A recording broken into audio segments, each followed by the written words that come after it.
Sejarah dan bukti Pulau Bali dan Jawa dulunya menyatu.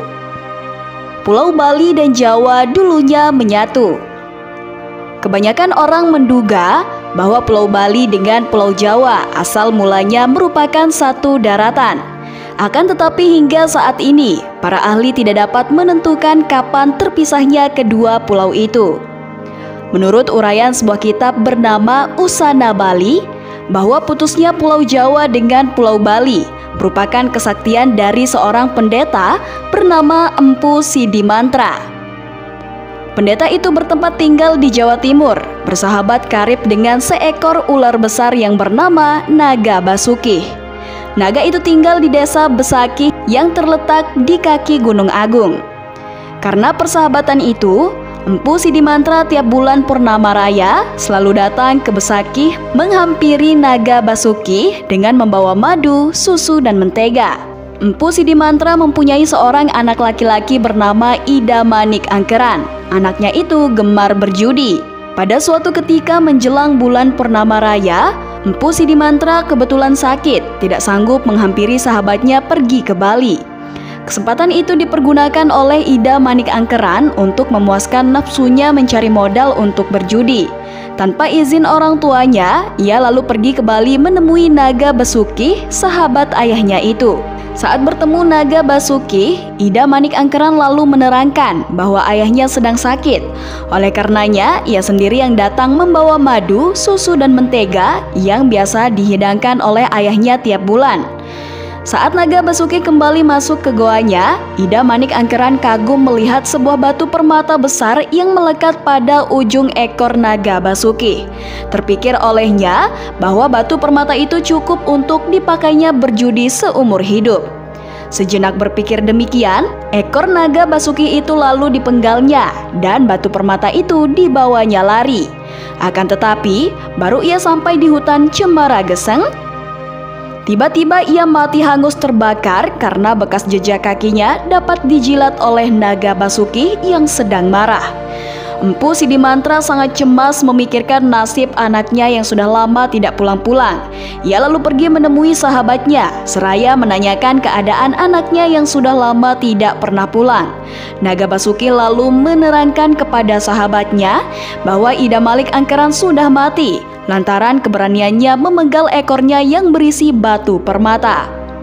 Empu Sidimantra menyesali perbuatan anaknya itu, seraya memohon kepada sahabatnya agar dosa anaknya diampuni. Ia berjanji kepada sahabatnya itu, apabila anaknya dapat dihidupkan kembali, biarlah Ida Manik Angkeran selama hidupnya tinggal di Bali untuk menjadi abdi pura Besakih sebagai pemangku. Permintaan Empu Sidimantra dikabulkan dan Ida Manik Angkeran lalu hidup kembali berkat kesaktian Naga Basuki. Empu Sidimantra pulang ke Jawa untuk mencegah kemungkinan anaknya itu akan menyusul perjalanannya ke Jawa. Lalu ia menggoreskan tongkatnya sehingga daratan Pulau Bali dengan Pulau Jawa menjadi putus karenanya. Demikianlah cerita asal mulanya ada Selat Bali yang disebut Segara Rupek. Cerita kitab itu merupakan legenda, tetapi kenyataannya sukar dibantah. Keturunan Ida Manik Angkeran itu disebut Ngurah Sidemen. Ternyata sampai kini berkewajiban menjadi pemangku di Pura Besakih. Penulis bangsa Eropa bernama Raffles, Hegeman, dan R. van Eyck sama-sama membenarkan bahwa Bali dan Jawa pernah menjadi satu daratan. Oleh bencana alam yang disebabkan meletusnya sebuah gunung berapi, maka terjadilah gempa bumi besar, sehingga daratan kedua pulau itu menjadi putus. Mereka menerangkan bahwa peristiwa itu terjadi di abad ke-13.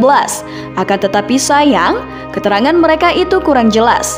Gunung mana yang diperkirakan meletus oleh mereka?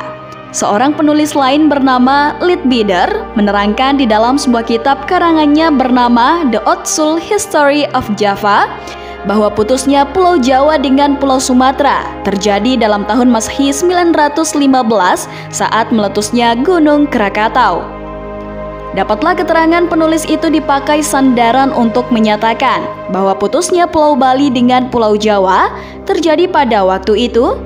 Memang jikalau ditilik dari letak ketiga pulau Sumatera, Jawa, dan Bali, Seakan-akan berangkai hanya dipisahkan oleh selat-selat yang sempit. Tidaklah mustahil kejadian di Selat Sunda dapat mempengaruhi keadaan di Selat Bali.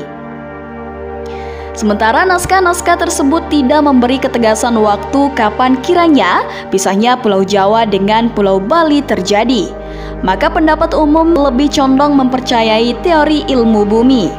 Pada zaman dahulu, sebagian besar kepulauan Indonesia belum ada, masih bersatu dengan benua Asia. Maka pada suatu ketika, yaitu pada akhir zaman es, konon katanya gunung-gunung es yang terdapat di kutub utara dan di kutub selatan menjadi cair, sehingga permukaan laut naik dan merendam daerah-daerah yang rendah. Oleh karena itu, terjadilah Lautan Tiongkok Selatan, Laut Jawa, dan Selat Malaka.